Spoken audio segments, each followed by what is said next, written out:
buenas noches, pues bienvenidos a este proyecto, a este esfuerzo de la nueva televisión pública, Elecciones 21 por 21. En este programa escuchamos las voces de los candidatos a las alcaldías de la Ciudad de México. En este programa, de manera determinante, reflexionamos sobre los problemas de la ciudad y también compartimos con ustedes y con nuestros invitados un asunto que nos parece central. ¿Hasta dónde llega la actividad política, el quehacer político de los ciudadanos? ¿Basta con el voto? Bueno, pues vamos a ir adelante en esta reflexión, a ver qué opinan nuestros invitados en relación a ello, y también les preguntamos a ustedes algo que, bueno, tiene ya de sí una respuesta obvia: hasta dónde llegan la participación política de los ciudadanos, más allá del voto, seguramente. Bueno, pues yo quiero agradecer la presencia de Alejandro Bird, investigador académico de muchos años, acendrado en la Facultad de Estudios Superiores de Acatlán, de la FES Acatlán. Alejandro, muchas gracias por acompañarnos.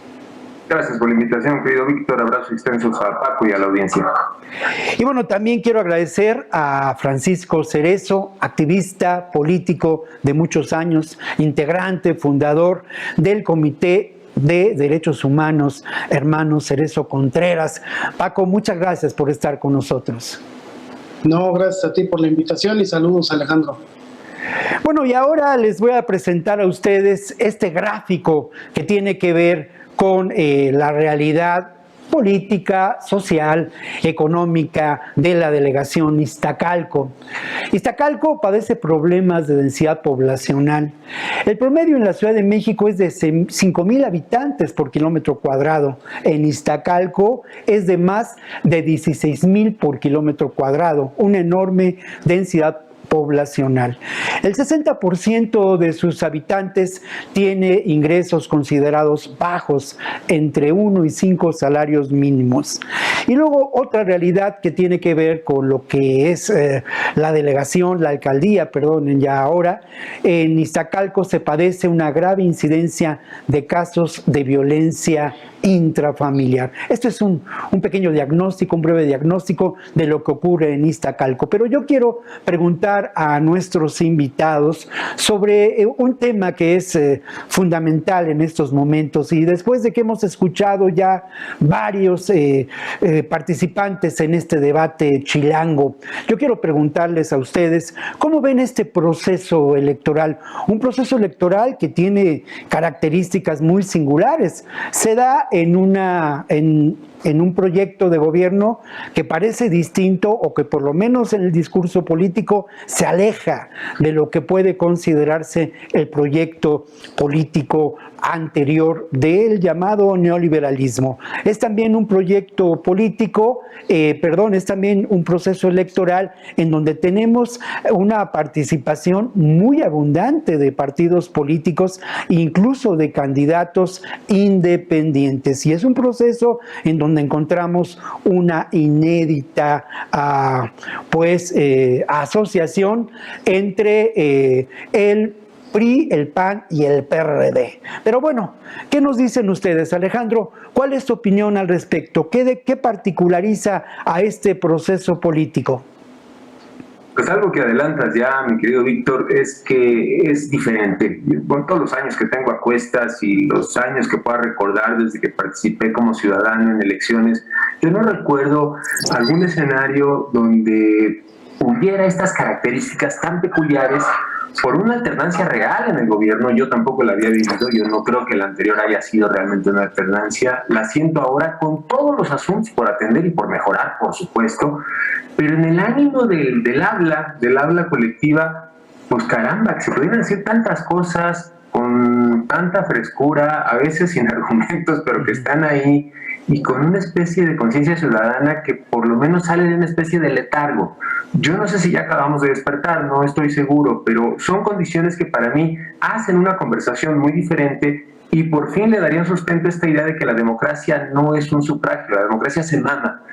No es y no es, punto, a propósito del día. Entonces yo creo que sí, que eso la hace distinta y que hay una especie de vocación por participar en uno o en otro sentido. Lamentablemente, y lo tomaré segmentos después, creo que no estamos a la altura de lo que representaría esta elección por su carácter cuantitativo y cualitativo, Víctor. Es mi primera impresión.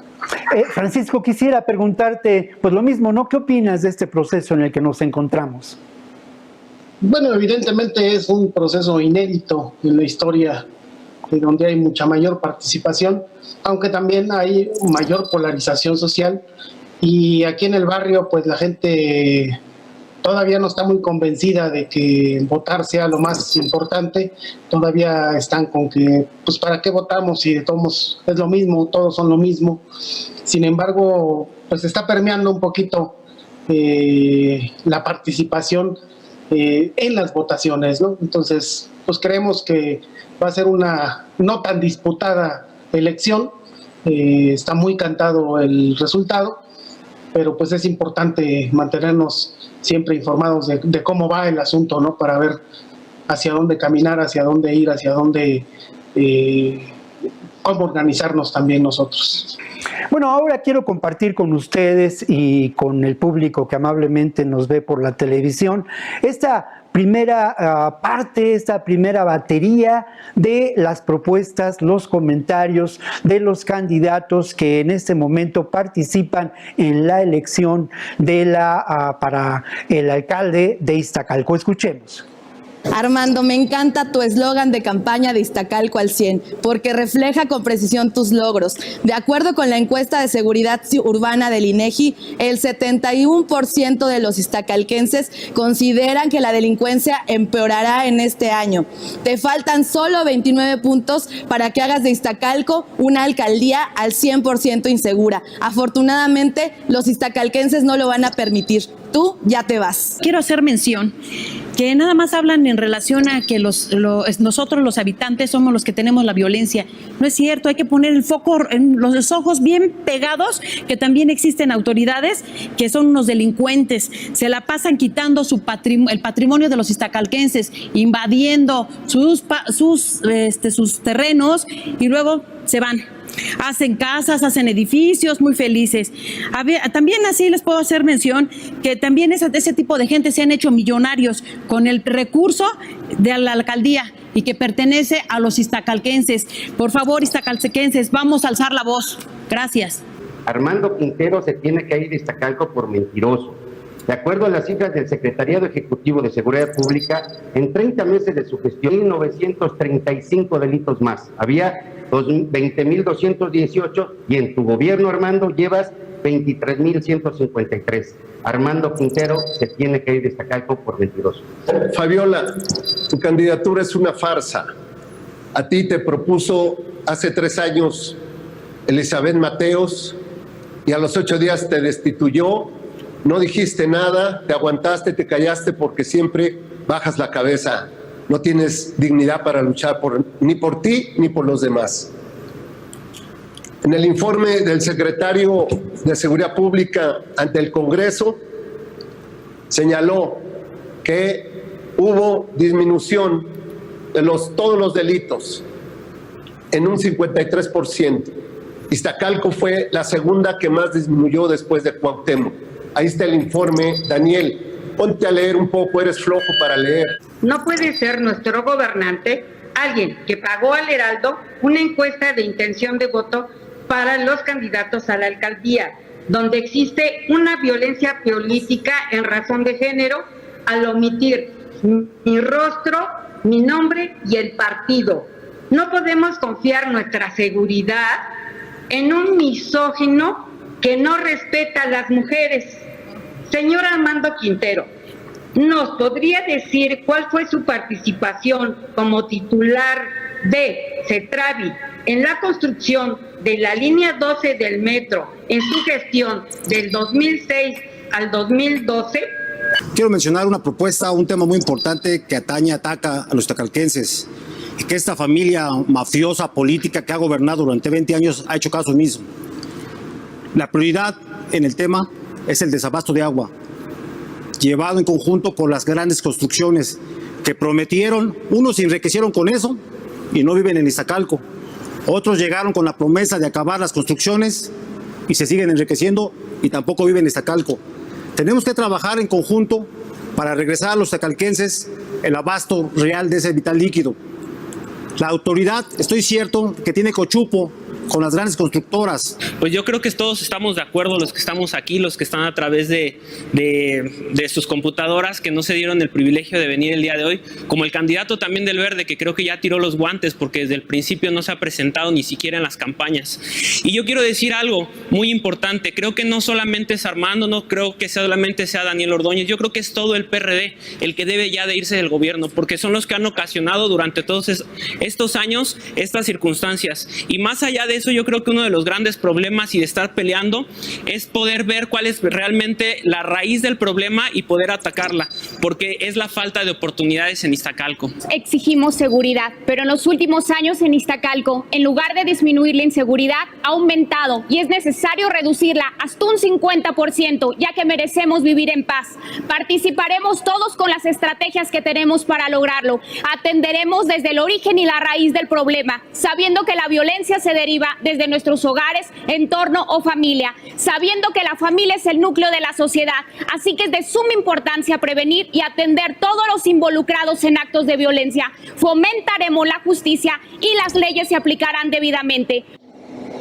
Bueno, nos queda muy poco tiempo antes de ir al corte, pero yo quisiera preguntarle a nuestros invitados de manera muy breve, pedirles su respuesta, ¿no? Pero ¿qué opinan de manera muy breve ante esta pues andanada de ataques? ¿Qué nos puedes decir, Francisco? Bueno, evidentemente el nivel de debate es muy bajo. Deberían de ver la problemática general del agua, la luz, del predial, los precios, los costos muy altos de estos derechos humanos, y no nada más enfrascarse en la seguridad, porque la seguridad no es nada más del territorio de Iztacalco, sino es una situación que es a nivel Ciudad de México y a nivel nacional, claro, ¿no? Entonces impacta lo social, lo político y lo económico. Claro. ¿Cómo lo ves, Alejandro? Pues si quito adjetivos y descalificaciones, mi querido Víctor, no queda nada. Yo no veo un debate en ningún sentido, veo una serie de ataques personales, y cuando alguien tiene que fundamentar su posición denostando a otra persona, pues ahí está el nivel de discusión. No lo hay, y por eso votar o no votar no es el dilema. O sea, una acción ciudadana emergente, que se cite, que se convoque, que se invoque, no está, yo no la veo ahí. Esto es una especie de plática en el Olimpo donde yo no sé dónde está la gente o cómo imaginan que es la sociedad a la cual se están dirigiendo. No lo veo, es una especie de profecía imposible de cumplir. Bueno, precisamente sobre quiénes pueden ser los interlocutores a los que se dirigen los candidatos, quiénes piensan que son los ciudadanos de Iztacalco, hablaremos más adelante. Por lo pronto vamos a hacer un corte y continuamos aquí en Elecciones 21 por 21, una cobertura especial de Capital 21.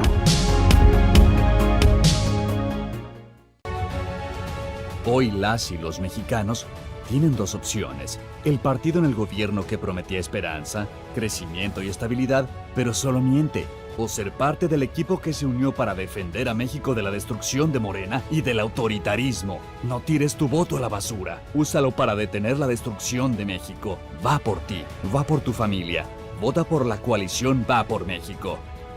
Ponle un alto a Morena y a la destrucción de México. Vota PRD. Ella es María. Ella y sus hijos tienen derecho a vivir seguros y libres de violencia. Por eso impulsaremos la creación de rutas seguras de transporte público, mejorando y vigilando las calles, y la instalación de más refugios para mujeres y sus hijos víctimas de violencia familiar. En el Partido Verde trabajamos por los derechos de María y de todos los mexicanos. Cumplir es nuestro deber. Partido Verde.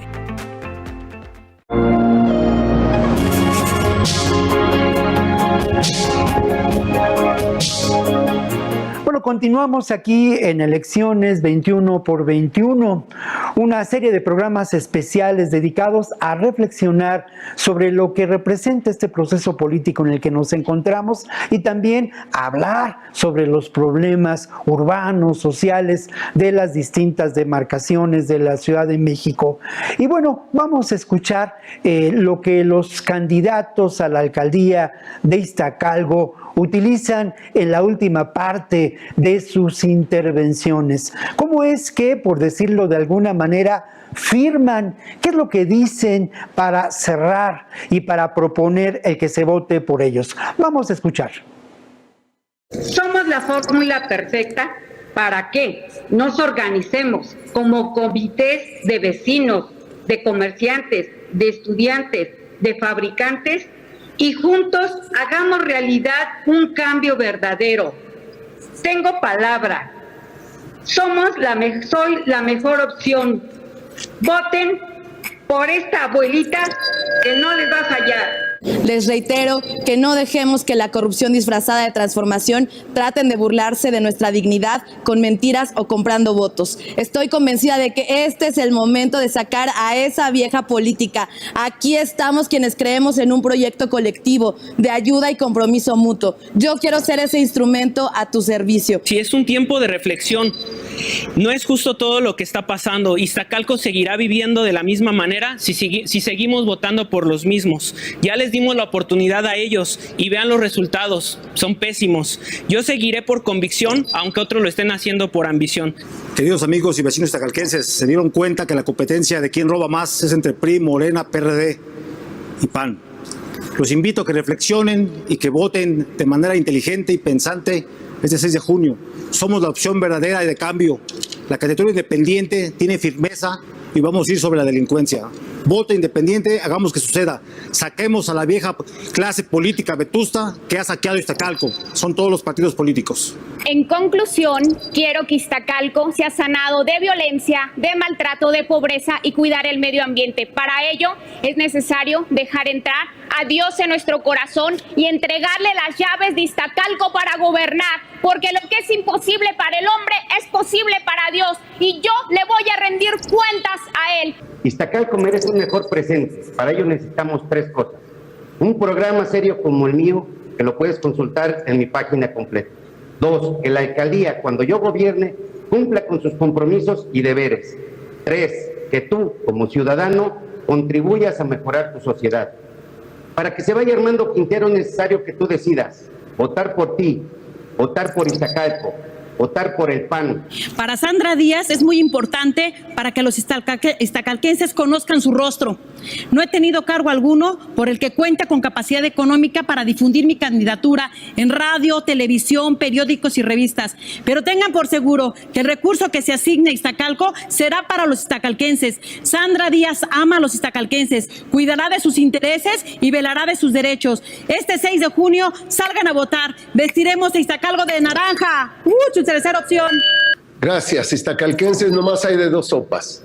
La misma familia, el mismo grupo perredista que saqueó, malgobernó Iztacalco 6 años, Mateos, Fabiola, Daniel Ordóñez, o Morena, la gran transformación de México. En Iztacalco vamos bien, vamos avanzando y vamos a tener un Iztacalco al 100 en el 2024. Bueno, pues ahí está la manera en que cierran su participación los diferentes contendientes por la alcaldía de Iztacalco. Pues yo quisiera preguntarles a ustedes, empezando por Alejandro, su opinión respecto a esto, a este cierre y a este resumen de propuestas que pretendidamente presentan los candidatos.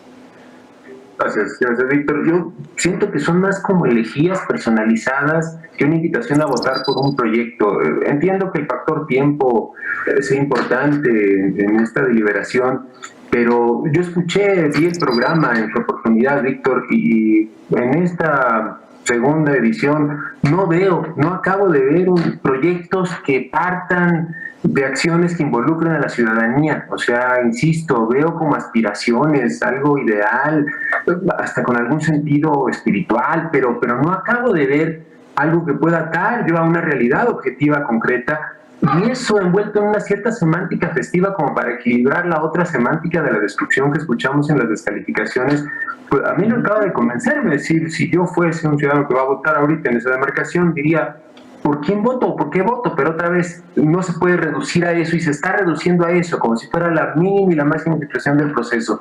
Usted vote por mí porque soy su mejor opción, punto. Y eso es considerar a la ciudadanía como una especie de minusvalía mental. Eso es lo que más me preocupa.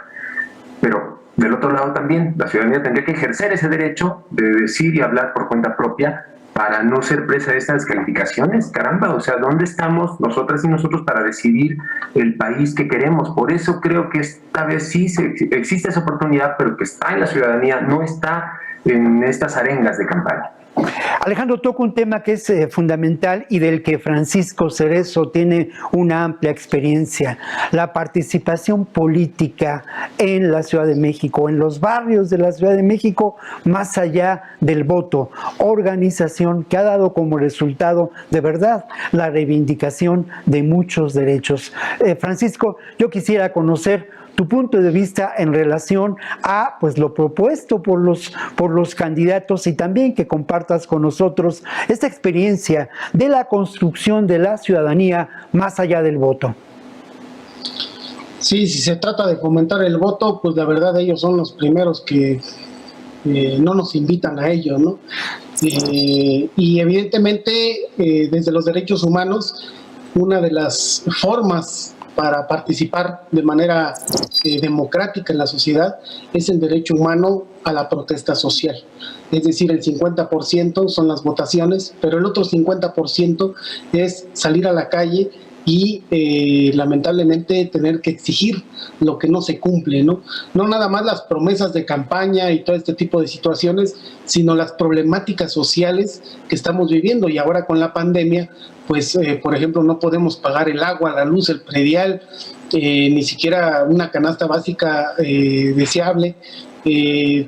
Muchos hemos sido despedidos, mucha gente está bajo outsourcing todavía, aunque ya sea una ley, y son problemáticas que se tienen que resolver mediante, sí, la votación, pero cuando esta ni siquiera los menciona, mediante la organización social, mediante juntar a los vecinos y tener que caminar todo el trayecto desde una carta, una petición, hasta una marcha y una manifestación para que se cumplan estos derechos humanos, que son derechos humanos también. El derecho humano también a la participación política, el derecho a construir una sociedad auténticamente democrática. Bueno, hay un tema que yo no lo quiero dejar de lado, ¿no? Y tiene que ver precisamente con la posible representatividad de estos candidatos. De manera breve, yo quisiera preguntarle a ambos, empezando ahora por Francisco, sobre si estos candidatos representan pues a las necesidades de los ciudadanos y a los ciudadanos en términos de lo político. Francisco. Pues lamentablemente no hay una representación, o por lo menos no se nota en el debate que representen los anhelos de vida digna de la mayoría de la población de Iztacalco, y eso lo podemos ver en cualquier otra alcaldía o en cualquier otro estado. Pareciera que no se centran en las necesidades, o no escuchan al pueblo, o les falta bajar al pueblo, aunque sea darse un baño, para poder hablar sobre la necesidad concreta de una vida digna para todos. Alejandro, el tema de la representatividad, perdonen ustedes, de acuerdo a esta realidad del debate sobre el que hoy reflexionamos, pero también en términos de lo que pasa en este proceso político muy importante en estas elecciones del 2021.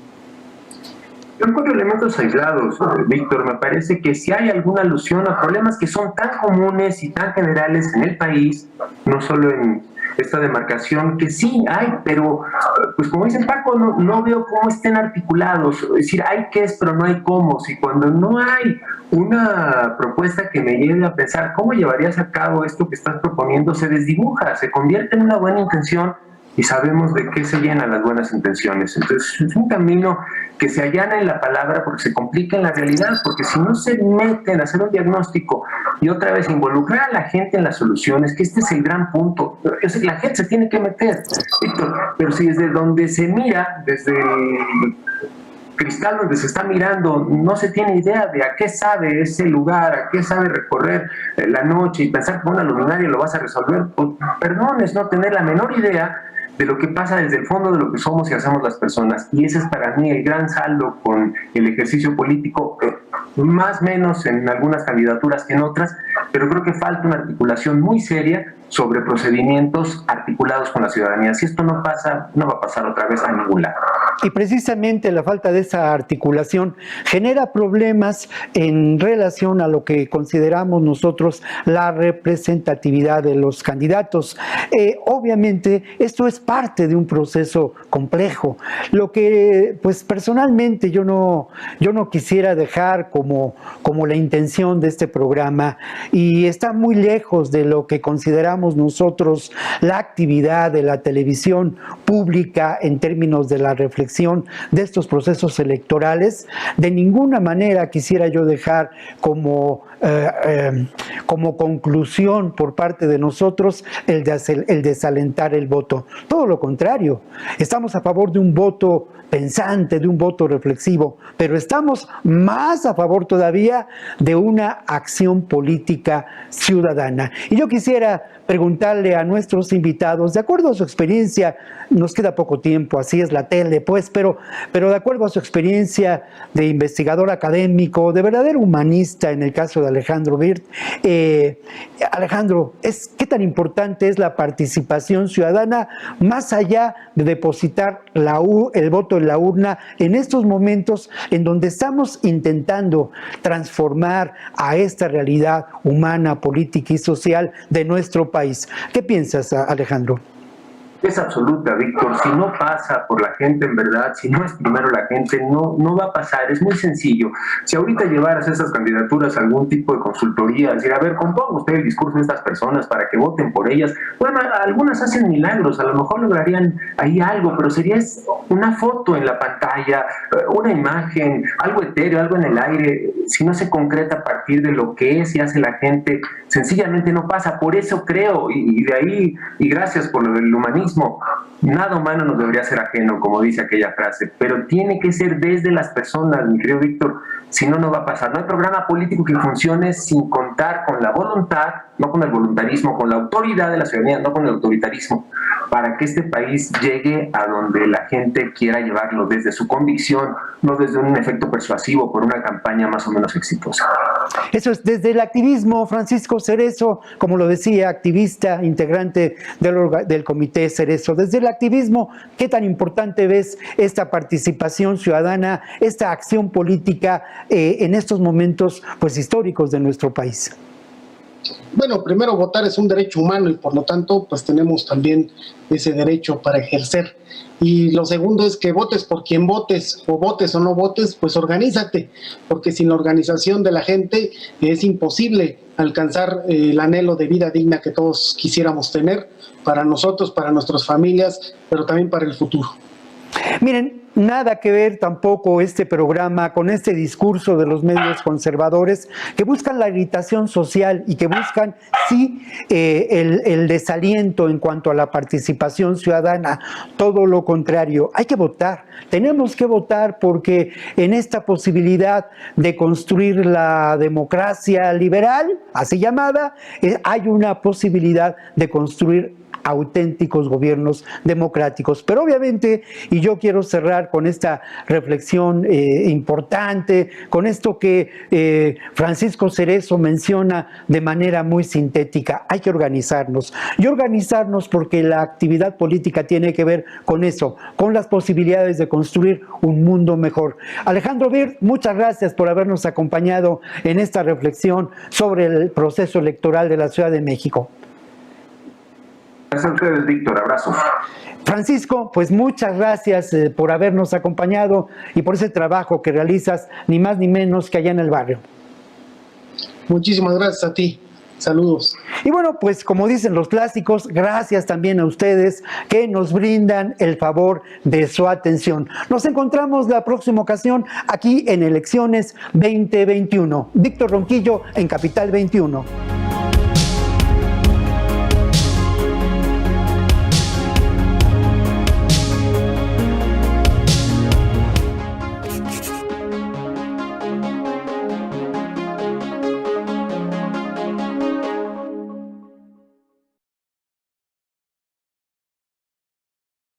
En México, el sol sale para todos. Buscando el bienestar de la gente. En el PRD creemos que las decisiones deben ser de todas y todos los mexicanos y no de una sola persona. Porque queremos que todas y todos vivan mejor. Impulsamos apoyos económicos para que se superen los más necesitados y no para pedirle su voto. Exigiendo servicios de calidad en educación, salud y vivienda. Eso es un México más justo y con la participación de todas y todos podemos hacerlo.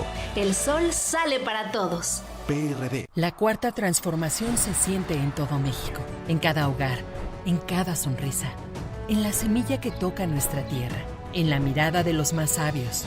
La transformación se siente en nuestra historia y en el futuro construyéndose con más oportunidades. Se siente en cada calle, en cada sueño alcanzado y en el combate a la corrupción. La cuarta transformación se vive y se puede ver. Morena, la esperanza de México.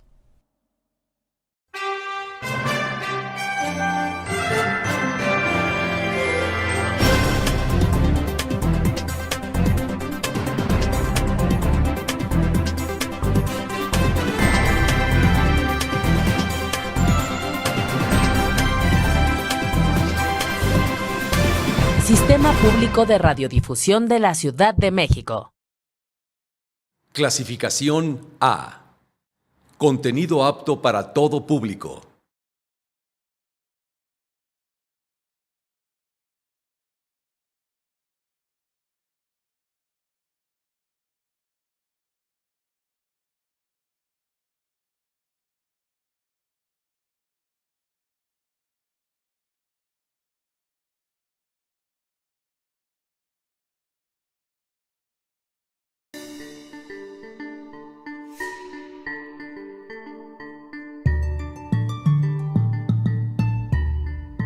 En el estado de Morelos, los frailes agustinos, dominicos y franciscanos establecieron una serie de conventos en los alrededores del volcán Popocatépetl, los cuales sirvieron para llevar a cabo la evangelización de la región en el siglo XVI.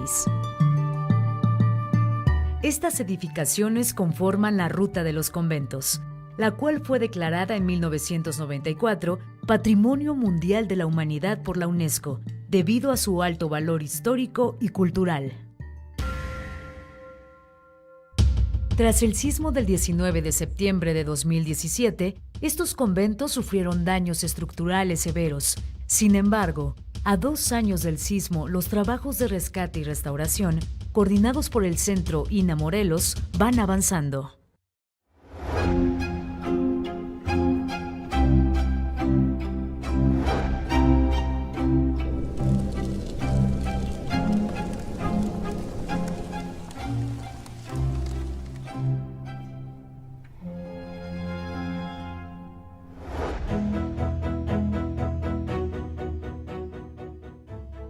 Hueyapan, sobre el agua sagrada. Fue nombrado recientemente como municipio indígena, caracterizado por sus casas de adobe, tejidos de lana y porque sus habitantes conservan el náhuatl como lengua principal. En Hueyapan se encuentra el exconvento de Santo Domingo de Guzmán, un templo dominico que fue fundado en 1539, el más sencillo de todos los conventos que integran la Ruta de los Conventos, edificado en una sola planta con tela y adobe. Este convento nunca fue terminado.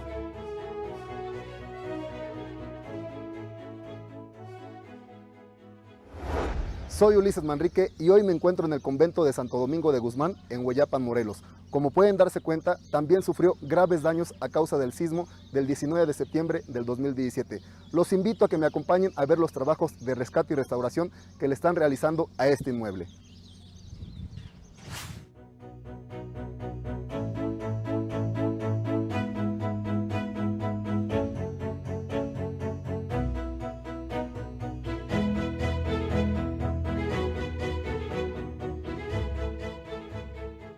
Nos encontramos con el arquitecto Fernando Duarte, encargado de la supervisión de todos los monumentos históricos que fueron dañados a causa del sismo del pasado 19 de septiembre del 2017 en el estado de Morelos. Arquitecto, ¿cómo está? ¿Qué tal? Buenas.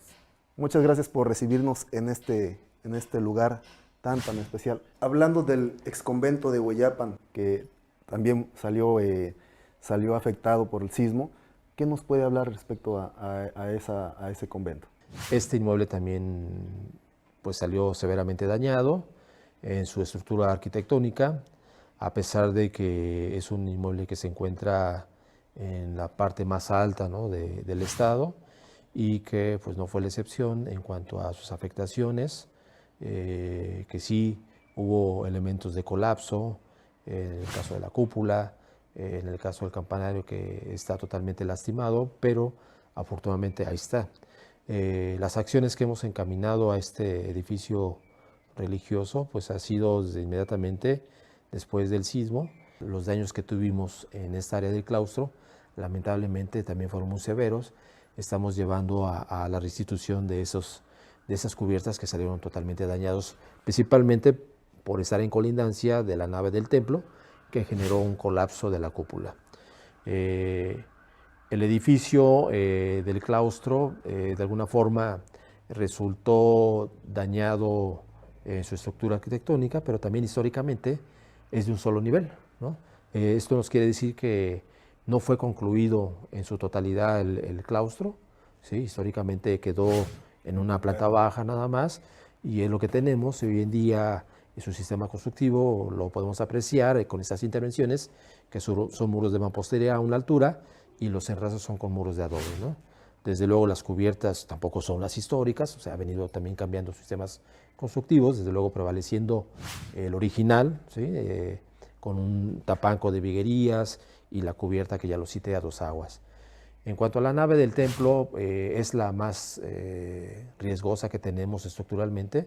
La cúpula colapsó, de hecho, pues en pleno sismo, en pleno evento, pues había una celebración internamente, ¿no?, de un difunto. Sí. Lamentablemente, colapsó parte del material constructivo, la cúpula, parte de la bóveda, pero todos alcanzaron a salir, incluyendo el párroco, y afortunadamente no hubo pérdidas humanas, ¿no? Desde luego, el mismo material constructivo le cayó, desde luego, al féretro, al difunto, ¿no?, que estaban ahí haciéndose la misa del cuerpo presente, y posteriormente la comunidad generó el rescate del nuevo ataúd con el cuerpo, de todos los escombros que estaban, ¿no? Nunca había pasado algo así, y pues menos la iglesia, no nos esperábamos que se cayera. Es muy triste porque es una construcción ya de siglos, y aunque se vuelva a reconstruir, pues ya no es lo mismo, ya no va a ser lo mismo.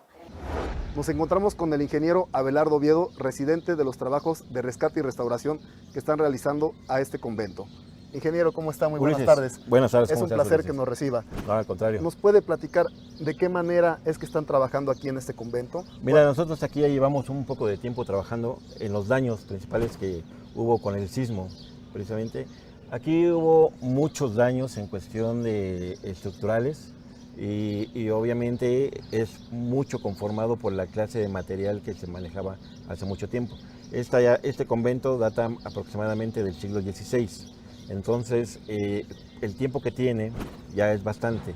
El sismo que se esperó en ese momento que se suscitó fue muy grande, la magnitud fue muy grande para la zona, no se había registrado algo así, y obviamente la fatiga y el daño que tuvo la iglesia principalmente por los elementos estructurales, colapsó, ¿no? Obviamente ahorita aquí el convento estamos en una restauración muy fuerte, porque tenemos que continuar obviamente conservando los materiales y conservando el estilo que el convento tenía hace mucho tiempo, ¿no? Ahorita nosotros tenemos gente trabajando en exteriores, interiores, en varias zonas, precisamente para poder recuperar el patrimonio de la humanidad que está considerado por parte de la UNESCO en ese convento, ¿no?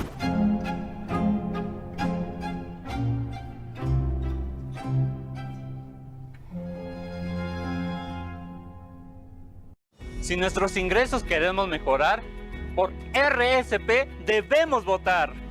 Súmate a Redes Sociales Progresistas, la red más grande de México, que tiene a las y los candidatos honestos que trabajan hombro a hombro contigo para que México recupere su lana.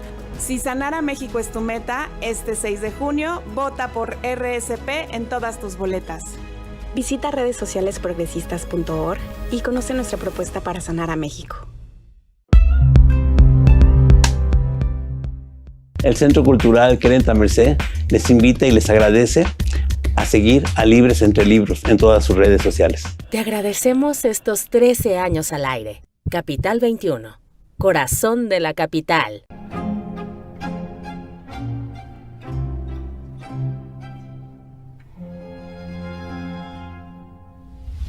Una característica muy notoria del exconvento de Hueyapan es que no cuenta con un segundo piso como el resto de los conventos que integran la ruta, lo cual deduce que nunca fue terminada. Etapas posteriores del inmueble histórico muestran que para cubrir la estructura inconclusa se utilizaron tejas planas, muy características de la población.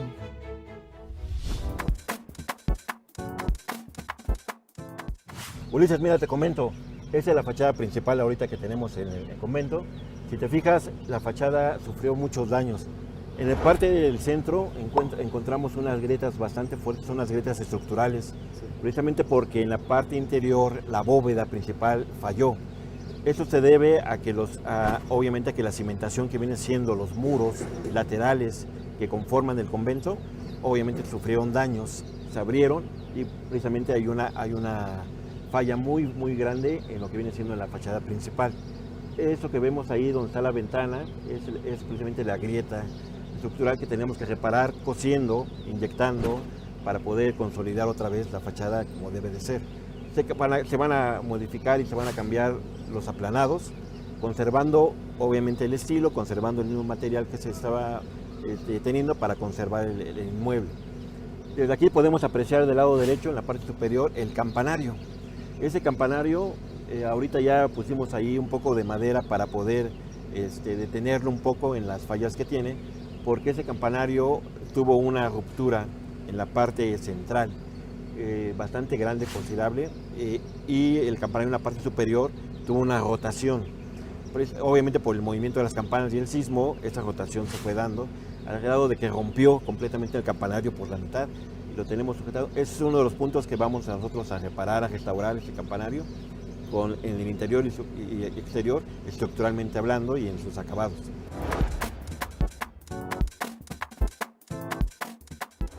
Entonces seguimos aquí en nuestro recorrido. Te comento, estamos en la zona del claustro del convento y me gustaría mostrarte principalmente la fachada sur de este convento, que es una de las fachadas que estuvo más dañada. Más o menos estos contrafuertes son lo que detienen el muro, estructuralmente hablando, y estos contrafuertes también tuvieron algunos daños.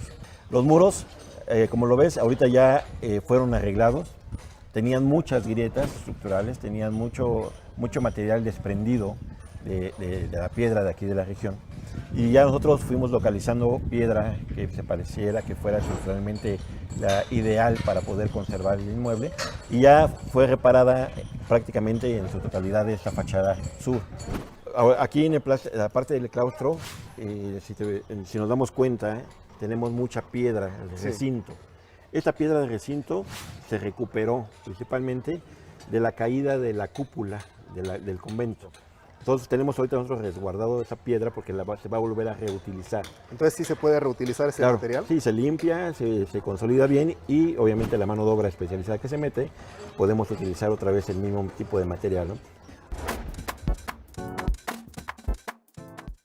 Muy bien, Ulises, pues ya llegamos ahorita aquí a la zona posterior de la fachada principal. Esta zona fue la más afectada estructuralmente hablando. Este muro, con el muro que tenemos atrás, tuvo un movimiento que originó unas fallas estructurales en grietas desde arriba hasta la parte de abajo. ¿Sí? Eso hizo precisamente que en la parte interior las bóvedas fallaran y se colapsaran. Ahorita estamos trabajando ya en esta zona, como te había mostrado la primera fachada, esta ya prácticamente la tenemos terminada. Y ahorita estamos en el proceso de estar haciendo la reparación de estos puntos. ¿En qué consiste la reparación? Grietas principales, grietas estructurales, estamos cosiendo con grapas de recinto, las que vimos anteriormente, y obviamente retiramos parte del junteo que tiene, que está muy dañado, y revisamos estructuralmente toda la mampostería. Donde haya grietas, donde haya desprendimiento de material, se recupera, se vuelve a inyectar, se vuelve a hacer las inyecciones, las grapas, y se cose. Y ya que está completamente terminado estructuralmente, ya reparado, ahora sí le damos la apariencia que tenía la fachada anterior. El junteo, el color, el lavado de la piedra, todo para que quede otra vez igual. Entonces aquí tenemos el personal que se le ha ido capacitando, el personal de aquí de la comunidad, se les indica qué tienen que hacer y ellos van aprendiendo y se les va ocupando en toda la reparación. Muy bien. Aquí tenemos la parte de la planta baja del oratorio, eso es la parte por dentro viene siendo la parte de atrás, lo que viene siendo el altar, el presbiterio de lo que viene siendo el convento. ¿Sí?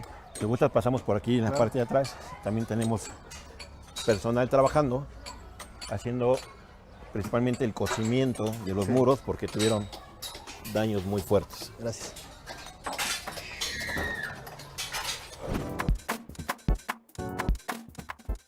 Aquí tenemos la parte del altar, ¿sí? Lo que viene siendo por dentro tenemos el altar y obviamente tenemos un retablo muy fuerte que tenemos que conservar. Aquí hubo uno de los daños muy fuertes. En el centro, una grieta estructural que abrió completamente el convento por la mitad y obviamente estamos haciendo el cocimiento de esos muros, ¿no? Sí. Eso es lo que tenemos ahorita aquí. Aquí van a ir 3 cocimientos en 3 diferentes grietas principales que tenemos, ¿no? Aquí en la esquina no se alcanza a apreciar muy bien, pero tenemos en la esquina también una falla estructural muy grande y también se va cosiendo con la piedra de recinto, pero en forma de escuadra y consolidando con inyecciones. Eso es básicamente lo que tenemos aquí. Muy bien, Ulises. Ahorita nos encontramos ya en el interior. Aquí lo que te estoy mostrando es la parte del sotocoro. La parte superior tenemos el órgano del convento, que también por el movimiento tuvo daños. También ya vinieron gentes especializadas en restauración de órganos a checar muy bien cómo se va a hacer la reparación. Ahora lo que a nosotros concierne pues, es lo estructural, la apariencia de lo que viene siendo el convento. Sí. Aquí se tuvieron que poner andamiajes estructurales para detener estructuralmente la zona de la bóveda del sotocoro porque quedó muy dañada. Sí. Son de las zonas que se salvaron de no colapsarse, pero está muy dañado. Aquí ya podemos ver los daños del convento en la parte interior. Vemos que las principales columnas y los arcos tuvieron algunas fallas y obviamente hizo que la bóveda principal tuviera grietas considerables en sus longitudes. Eso es lo que tenemos aquí del sotocoro. Sí. Ya viéndolo acá en la parte de lo que viene siendo la nave principal y el presbiterio, el altar, pues vemos que aquí ya sufrieron los daños muy fuertes. Sí.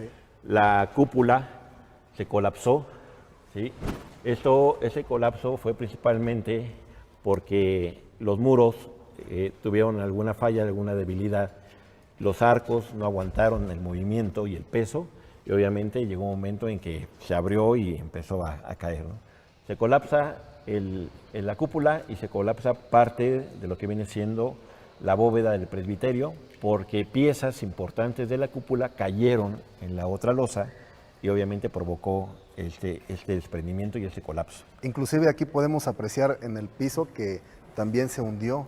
El piso tiene hundimientos precisamente del peso de las piedras que cayeron de la cúpula. Fue un peso muy considerable y aún siendo el piso de concreto, pues tuvo ese hundimiento muy, muy importante, ¿no? Nosotros habíamos protegido, llevamos tiempo protegiendo la parte de la cúpula, la parte del presbiterio con lonas. Sí. ¿Sí? Ahorita nosotros ya decidimos protegerlo con algo más fuerte, precisamente para poner techumbres de lámina provisionales, todo esto, sí, para poder trabajar en seco y poder hacer las reparaciones pertinentes en esta zona.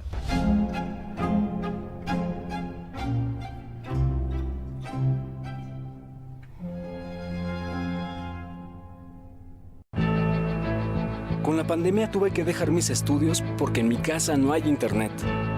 No alcancé a subir mi tarea porque la red de la escuela estaba saturada. Estaba en pleno examen y ¡zas! Que se me va el internet. No, pues reprobé.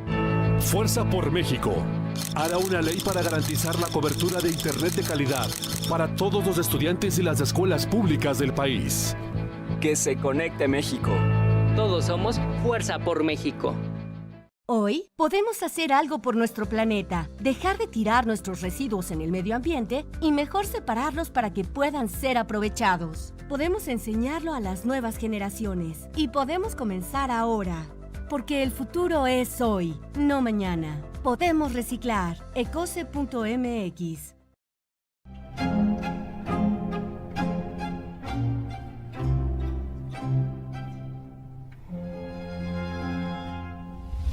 Una de las obras más importantes de este convento es el nicho de Hueyapan, tallado en madera de una sola pieza.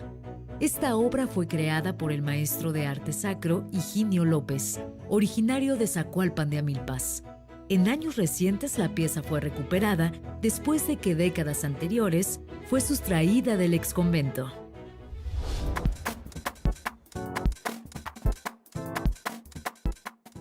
Muy bien, Ulises, pues ya estamos aquí en la parte superior del convento, de la nave principal.